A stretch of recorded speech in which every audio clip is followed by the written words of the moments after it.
اگر فکر کنم که امروز جناب رئیس جمهور تشریف میارن و به خاطر است که مقتدی‌ها بسیار کم دیده میشوند و درست است که اوضاع امنیتی ایجاب میکند که یک کمک واری احتیاط شود، ولی نه به حدی که مسجدی که همه جا پر میشد، برنده ها پر میشد، جا پر میشد. امروز مقتدیای ما اکثرا میهمانای عزیز ما هستند.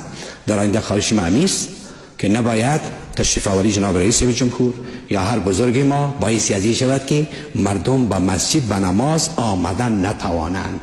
باید که مردم بسیار با شوق و علاقه حتی همه جا پر شود. رئیس جمهور شده ببینن تو کاری خدا بکن، تلاشی خدا بکن، منم تلاشی بکن، هر کس که میاد وظیفه امنیتی خود انجام بده، لکن برخوردت به قسمی نباشد که تو مردم عین در فلان جای ایستاد بکنی مردم به نماز آمدن نتونن.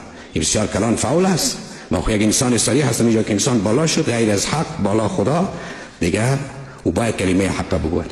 به این شکل روش خوب نیست. به هر حال بازم برادر عزیز ما فرمایش دادن که خطبه را شروع کنی. نه، فرمایش پیش اینجا حاکمیت ماست، اینجا پادشاهی ماست.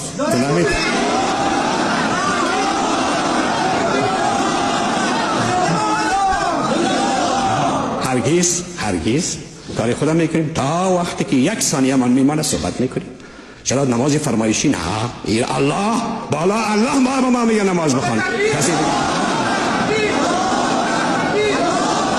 خدا نماز میخوانیم، وقت دوام دارد حسب معمول. هیچ امکان ندارد که امپراتوری روی زمین هم بیایم ما در وقت فرق بیاریم قطعا.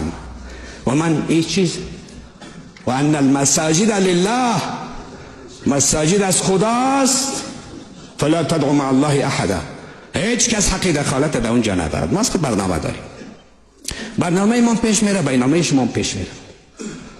دیگه خواهش میکنم که در آینده پرزا و پرزا پرانی تانه دیگه در کلام جای دیگه که میکنیم در اینجا بسیار با ادب باشیم.